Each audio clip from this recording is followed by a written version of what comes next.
خواتین اسلام اور خواتین پاکستان، ابھی میں جس شخصیت کو سٹیج پر دعوت دینے جا رہی ہوں آپ جان چکے ہیں وہ کون ہے؟ ذرا نام لے، کون کس کو بلا رہی ہوں؟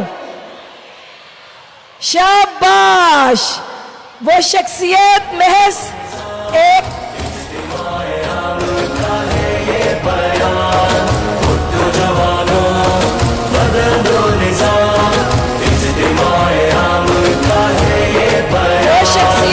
اپنا دین عبادت ہے، یہ جو اپنی سیاست ہے، بزرگوں کی یہ امانت ہے، اسی پہ قائم ریاست ہے، رب کی دھرتی رب کا نظام، اجتماع عام کا ہے یہ بیان۔ وہ شخصیت محض ایک نام نہیں، وہ ایک تحریک کی دھڑکن ہے، ایک عزم کا سمندر ہے اور پاکستان کی امید کا استعارہ ہے۔ وہ لیڈر جنہوں نے بنو کابل کا خواب دیکھا اور پورے پاکستان کو ایک نئی سمت دی، ایک نیا ویژن دیا۔ وہ لیڈر جو صرف تقریریں نہیں کرتا بلکہ تاریخ بناتا ہے، وہ راستے کھولتا ہے اور دلوں میں امید جگاتا ہے۔ آج بدل دو نظام کی تحریک کا روح رواں پاکستان کے عوام کی تقدیر کو بدلنے کا عہد کر چکا ہے، جنہوں نے اس قوم کے دکھوں کو اپنا دکھ سمجھا، جنہوں نے اس قوم کی محرومیوں کو اپنی محرومی سمجھی، اور آپ سب کے مستقبل کی ذمہ داری اٹھانے والا حق عوام تحریک کو لے کر مینار پاکستان میں کھڑا ہے۔ حافظ نعیم الرحمان۔ ملک میں نافذ کر دیں گے ہم مل کے دستور اسلام، آؤ کریں سب مل کے کام۔ تشریف رکھیں، تشریف رکھیں۔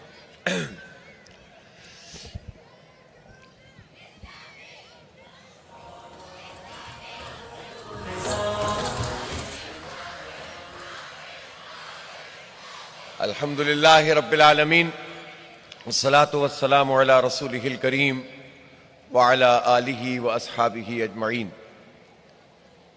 اما بعد فاعوذ باللہ من الشیطان الرجیم، بسم اللہ الرحمن الرحیم۔ یا ایہا الذین آمنوا اتقوا اللہ وکونوا مع الصادقین، صدق اللہ العلی العظیم۔ انتہائی قابل احترام ڈاکٹر حمیرہ طارق صاحبہ، پریزیڈنٹ جماعت اسلامی پاکستان حلقہ خواتین، اور ہماری بہت ہی قابل احترام مہمانان گرامی، آنریبل گیسٹ، اور میری بہت عزیز قابل احترام خواتین اسلام، میری بیٹیوں، میری بچیوں، میری ماؤں، میری بہنوں، میں آپ کو مبارکباد پیش کرتا ہوں، آپ کی لیڈرشپ کو مبارکباد پیش کرتا ہوں کہ پاکستان کی تاریخ کا خواتین کا سب سے بڑا پاور شو آپ لوگوں نے آج یہاں مینار پاکستان پہ منعقد کیا ہے، اور یہ اسٹرینتھ ہے جماعت اسلامی کی، یہ اسٹرینتھ ہے اس اسلامک موومنٹ کی، جو پاکستان کی آبادی کے اس آدھے حصے کو با اختیار بنانا چاہتی ہے، امپاورمنٹ کرنا چاہتی ہے۔ دینی اور شرعی اعتبار سے مردوں کی یہ ذمہ داری ہے کہ وہ گھر کی ذمہ داریاں ادا کریں، انہیں قوام بنایا گیا ہے، مالک نہیں بنایا گیا بلکہ ذمہ دار بنایا گیا ہے، اور ان کی ذمہ داری ہے کہ وہ اپنے گھر کے کفیل بھی بنیں، اپنی خاتون کی ذمہ داری بھی ادا کریں، اپنے بچوں کی ذمہ داری بھی ادا کریں۔ لیکن فی زمانہ جو نظام جس میں ہم سانس لے رہے ہیں، اس میں معیشت کی تنگی، مہنگائی، بے روزگاری، اگر اسلامک سسٹم موجود ہو تو شاید عورت کو یہ ضرورت ہی نہ پڑے کہ وہ معاش کی وجہ سے محض کام کے لیے نکلے. وہ معاشرے میں کنٹریبیوشن کے لیے تو کام کر سکتی ہے، وہ ہیلتھ سیکٹر میں آگے بڑھ سکتی ہے، وہ ایجوکیشن سیکٹر میں آگے بڑھ سکتی ہے، وہ آئی ٹی میں اپنی خدمات ادا کر سکتی ہے، وہ قرآن اور حدیث اور فقہ کا علم پھیلا سکتی ہے، وہ سائیکالوجی میں اور مختلف جو شعبے ہمارے ہوتے ہیں اس میں اپنا کردار ادا کر سکتی ہے، سائنس میں، ٹیکنالوجی میں آگے جا سکتی ہے. لیکن محض معاش کے لیے اس کا نکلنا، اگر واقعتاً اسلام کا عادلانہ نظام موجود ہو تو اس کی ضرورت نہیں ہے اسے. لیکن چونکہ یہ نظام انصاف پر مبنی نہیں ہے، لہذا اس بات کی ضرورت اب پڑتی ہے کہ پاکستانی سوسائٹی میں بھی خواتین کو کام کے لیے نکلنا پڑتا ہے. جب وہ اپنے دفتروں میں جاتی ہیں، جب وہ مختلف قسم کے اداروں میں اپنی معاش کی فکر کے لیے جاتی ہیں تو انہیں بہت سارے چیلنجز کا سامنا کرنا پڑتا ہے. بدقسمتی سے پاکستان میں ہمارا عدلیہ کا جو نظام ہے وہ گلا سڑا نظام ہے. 26ویں اور 27ویں ترمیم تو جو کچھ بھی ہے اس پر تو ہم نے بہت بات کی ہے اور ہم اس کو مسترد کرتے ہیں کلیتاً. لیکن جو عدالتیں ہیں جہاں صورتحال یہ ہے کہ 50,000 سے زیادہ کیس تو سپریم کورٹ میں ہوں، 3-4-5 لاکھ سے زائد کیس جو ہیں ہائی کورٹس میں ہوں pending, 18 lakh cases session courts اور لوور کورٹس میں ہوں، جہاں لوگوں کو دہائیوں میں انصاف نہ ملتا ہو، وہاں کی صورتحال یہ ہے کہ اگر کسی خاتون کے ساتھ گھر میں کوئی تشدد ہو یا ظلم ہو، خاندان میں کچھ ہو، معاشرے میں اس کے ساتھ کوئی زیادتی ہو، دفتروں میں اس کو مارجنلائز کیا جاتا ہو، ہیرسمنٹ کا وہ نشانہ بنتی ہو، تو پاکستان میں باعزت طریقے سے اپنا مقدمہ لڑنے کا کوئی ایسا ادارہ نہیں ہے. استثنائی کیفیت تو ہر جگہ ہوتی ہیں، کچھ اچھے لوگ تو ہر ادارے میں موجود ہوتے ہیں جو لوگوں کا خیال کرتے ہیں، لیکن نظام ایسا نہیں ہے کہ جس میں آپ کو حق ملے اور آپ اپنا مقدمہ لڑ سکیں. ایسا پاکستان ہے یہ کہ جہاں غربت کی لکیر سے 40% سے زائد 44% لوگ زندگی گزار رہے ہیں. اس پاکستان میں یہ خاتون کھیتوں میں کام کرتی ہیں، یہ فیکٹریوں میں کام کرتی ہیں، یہ آفیسز میں کام کرتی ہیں، اور مجھے شکوہ ہے ان تمام اداروں سے، این جی او سے، ان اداروں سے کہ جو بظاہر تو خواتین کے حقوق کے لیے آواز اٹھاتے ہیں لیکن ان کا ایک مخصوص قسم کا ایجنڈا ہوتا ہے، لیکن وہ کھیت مزدور خاتون کے لیے بات نہیں کرتے. وہ ٹھیکیداری نظام کے تحت، ہم اپنے شہر کراچی میں جب 4 بجے انڈسٹریل ایریا سے گزرتے ہیں سائٹ پہ یا کورنگی پہ، ٹھٹ کے ٹھٹ لگے ہوتے ہیں خواتین کے. وہ فیکٹریوں سے باہر آ رہی ہوتی ہیں، وہ بسوں میں بھری جا رہی ہوتی ہیں، اور کسی کو تو بسیں نہیں ملتی، وہ چنگچیوں کے دھکے کھا رہی ہوتی ہیں، اور یہی پورے پاکستان کا حال ہے. اور ایسی صورتحال میں ان کو اگر وہ ایک دن بیمار ہو جائیں یا وہ اپنی کوئی میٹرنٹی لیو پہ چلی جائیں تو ان کو پھر پیسے نہیں ملتے ہیں. یہ کیسا ظلم کا نظام ہے کہ ان کو ان کا حق نہیں ملتا ہے. اور ویسے بھی خواتین کو بحیثیت مجموعی پوری دنیا میں بھی اس طرح سے کیا جاتا ہے، اور پاکستان میں بھی یہ ہوتا ہے کہ ان کی سیلریز بھی، ویجز بھی ان کے کم ہوتے ہیں. اور یہ جو جتنے لوگ ہیں جو اسمبلیوں میں بیٹھے ہوتے ہیں، جو خاندانی نظام کے تحت تو بہت سی خواتین بھی با اختیار بنتی ہیں نا. ہمارے اس پنجاب صوبے کی جو چیف منسٹر ہیں وہ خاتون ہیں، وہ اپنی کسی قابلیت پہ نہیں، وہ مڈل کلاس سے تعلق نہیں رکھتی کہ اپنی ایفرٹ سے آگے بڑھ کر سیاست میں آئی ہوں. وہ ابا کی وجہ سے ہیں، وہ خاندان کی وجہ سے اس جگہ پر آ کر بیٹھ گئی ہیں، وہ فارم 47 کی وجہ سے بیٹھ گئی ہیں. لیکن آپ مجھے بتائیں کہ پنجاب میں خواتین کی امپاورمنٹ کے لیے نمائشی اقدامات کے علاوہ کون سا کام کیا جاتا ہے؟ اس ٹھیکیداری نظام سے ان کو آزادی ملی، خواتین کو ان کو ملازمت کے حقوق دیے گئے. یہ بھٹوں پہ جو ہماری خواتین اور بچے کام کر رہے ہوتے ہیں، ابھی بھی آپ چلے جائیں، یہاں شیخو پورہ کی طرف چلے جائیں، گجرانوالہ کی طرف چلے جائیں، راستے میں آپ کو بھٹے نظر آئیں گے، اور کام کر رہے ہوتے ہیں بچے بھی، خواتین بھی. کوئی پرسان حال نہیں ہے. جنوبی پنجاب میں چلے جائیں. تو ان کو ملازمت کے حقوق حاصل نہیں ہیں، ان کو تحفظ والی زندگی میسر نہیں ہے، روزگار یعنی وہ ٹرانسپورٹ میسر نہیں ہے جس میں وہ باعزت طریقے سے آگے جا سکیں۔ ہمارا دین اپنی اس سوسائٹی کے ہر فرد کو حق دیتا ہے، خواتین کو تعلیم کا حق دیتا ہے۔ نبی اکرم صلی اللہ علیہ وآلہ وسلم جب مبعوث فرمائے گئے، اس وقت کی جو دنیا تھی، اس دنیا میں جتنی معلوم تہذیبیں تھیں، ان سب جگہوں پر خواتین کے ساتھ یہ سلوک ہوتا تھا کہ ان کی منڈیاں لگتی تھیں اور خرید و فروخت ہوتی تھی۔ عربوں میں بھی ایسے شقی القلب موجود تھے جو بچیوں کے زندہ ہونے پر یہ حوصلہ بھی کر لیتے تھے کہ انہیں اپنے ہاتھ سے زمین میں گاڑ دیں۔ ایسے واقعات ہمیں سیرت کی کتابوں میں ملتے ہیں۔ ایسے ماحول میں جہاں زندگی کا حق مشکل ہو گیا ہو، وہاں علم کا حق، تعلیم کا حق، وراثت کا حق یہ آقا نامدار حضرت محمد مصطفیٰ احمد مجتبیٰ صلی اللہ علیہ وآلہ وسلم نے دیا۔ اللہ کے حکم سے خواتین کو تعلیم کا حق دیا گیا۔ جو تعلیم کا حق مارتے ہیں، خواتین سے یہ حق چھینتے ہیں، وہ اللہ اور اس کے رسول کے احکامات کی خلاف ورزی کرتے ہیں۔ اگر کسی کو اختلاف تعلیمی نظام سے ہے تو وہ نظام کی اصلاح کرے، لیکن تعلیم کے حق سے خاتون کو کیسے محروم کر سکتے ہیں؟ پاکستان میں بھی اس وقت صورتحال یہ ہے کہ چلے جو اپنی جہالت کی بنیاد پہ کرے تو کرے، یہ تو بہت پڑھے لکھے ہیں۔ 33 سال تو یہاں فوجی جرنیلوں کی حکومت براہ راست مارشل لاؤ کی صورت میں رہی ہے، اور باقی بھی انہی کے مرہون منت ہوتے ہیں۔ یہ بڑے جاگیردار، یہ وڈیرے، یہ سرمایہ دار، یہ بیوروکریٹ، ان کے اپنے بچے جس طرح پڑھتے ہیں، یہ جس طرح سے رہتے ہیں، لیکن یہ قوم کے بچوں کو نہیں پڑھاتے۔ اس وقت بھی ملک میں اگر 3 کروڑ کے قریب بچے ایسے ہیں کہ جو آؤٹ آف اسکول ہیں، تو اس میں سے تقریباً 60% اس میں بچیاں ہوں گی، 70% بچیاں ہوں گی۔ اور آپ جائیں، یہ بڑی بڑی انلائٹنمنٹ کی باتیں کرتے ہیں، یہ پیپلز پارٹی کی میں بات کرتا ہوں۔ آپ سندھ کے دیہاتوں میں جائیں، وہاں ہاریوں کا حال دیکھیں، وہاں عورتوں کا حال دیکھیں، وہاں بچیوں کا حال دیکھیں، وہاں کے اسکولوں میں چلے جائیں جہاں باتھ روم تو کیا کلاس روم کی بھی ایسی سہولت میں اثر نہیں ہے کہ جہاں وہ طریقے سے پڑھ سکیں۔ تو آپ یہ بتائیں کہ یہ ظالم لوگ جو ہمارے سروں پر مسلط ہیں، یہ ہمیں حق نہیں دے رہے ہیں۔ یہ مغرب کی خوشنودی حاصل کرنے کے لیے پروپیگنڈا تو کرتے ہیں اسلام کے خلاف، لیکن عورتوں کو حقوق نہیں دیتے۔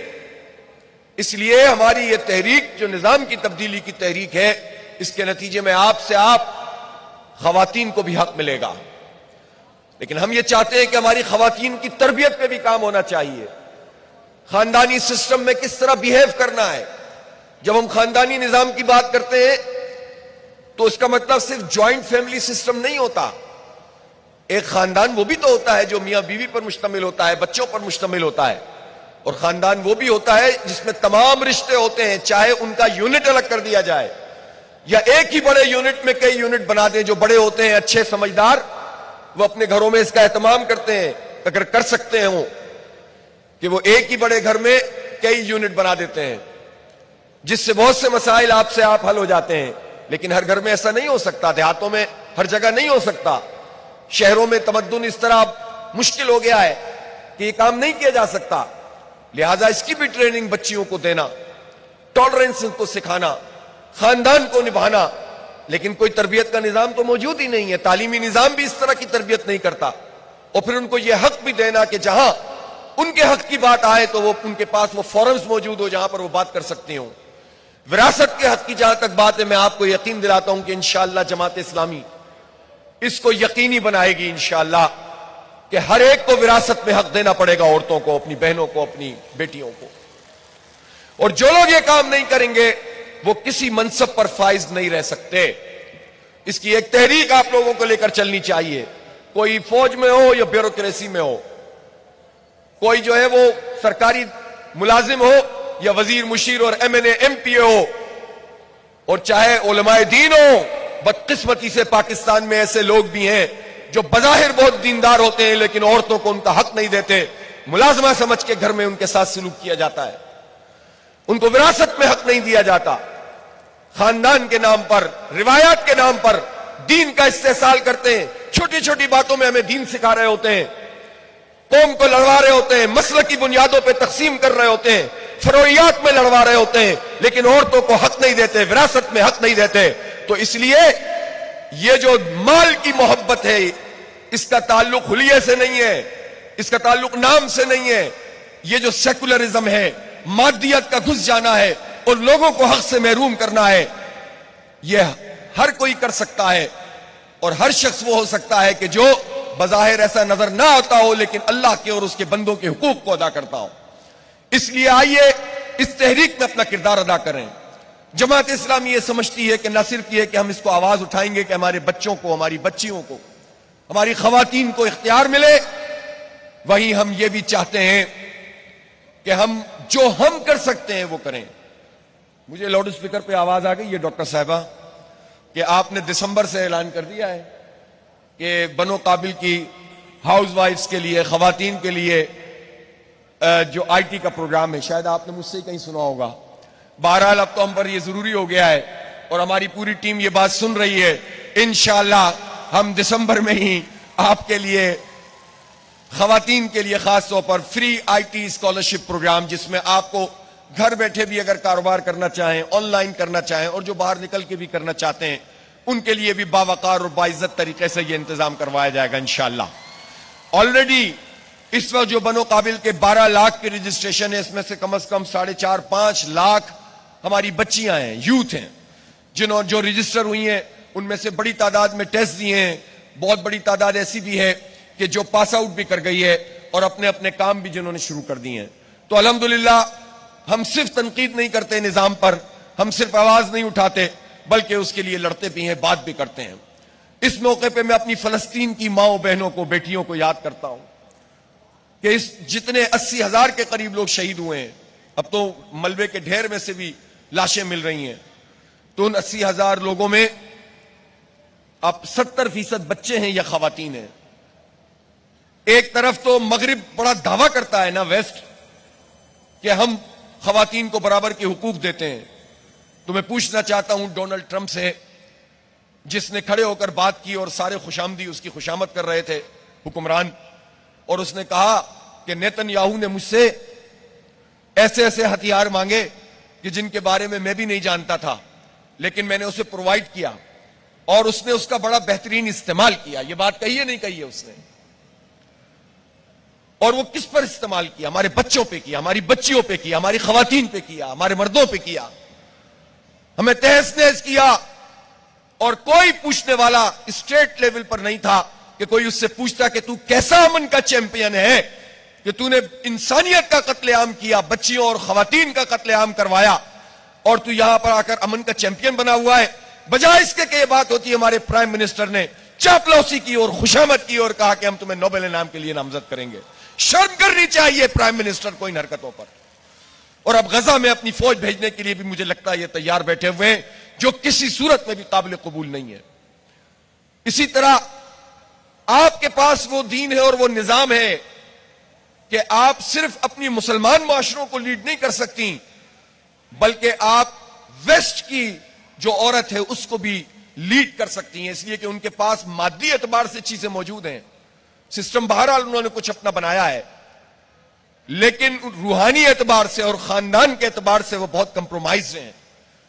وہ ایک خلا ہے ان کی زندگی میں, ایک بہترین خاندان کا خلا ہوتا ہے اور ایک روحانی خلا ہوتا ہے.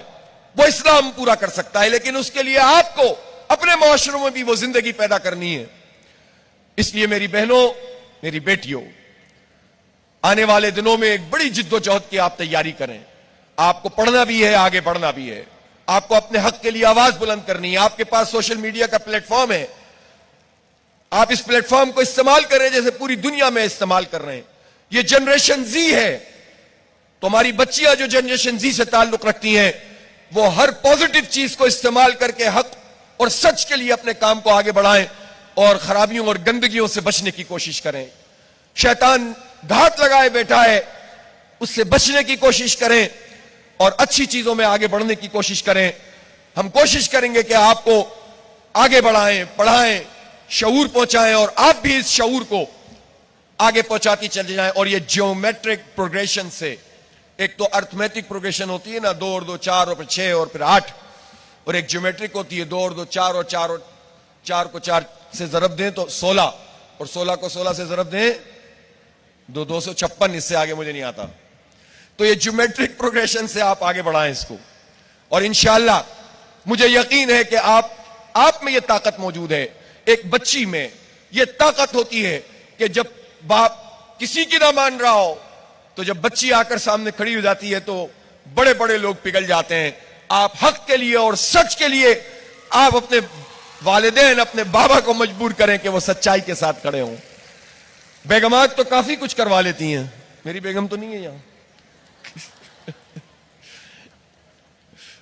ان میں بھی یہ صلاحیت ہوتی ہے. تو آپ اس صلاحیت کا بھی ذات کے لیے بھی استعمال کریں, بچوں کے لیے بھی استعمال کریں, لیکن امت کے لیے بھی استعمال کریں. ماں بہت حیثیت رکھتی ہے, یہ اللہ ہے اور اس کے رسول ہے جس نے اعلان کر دیا رسول اللہ نے کہ الجنت تحت اقدام الامہات. تعلیم کا حق بھی, وراثت کا حق بھی, ماں کے قدموں تلے جنت, بیوی کے حقوق, عورت کو بہت کچھ دیا ہے اس دین نے. اس دین سے وابستہ ہو, اس پہ شرم نہ کریں اور حق اور سچ کی جد و جہد کو آگے بڑھائیں. بہت بہت شکریہ.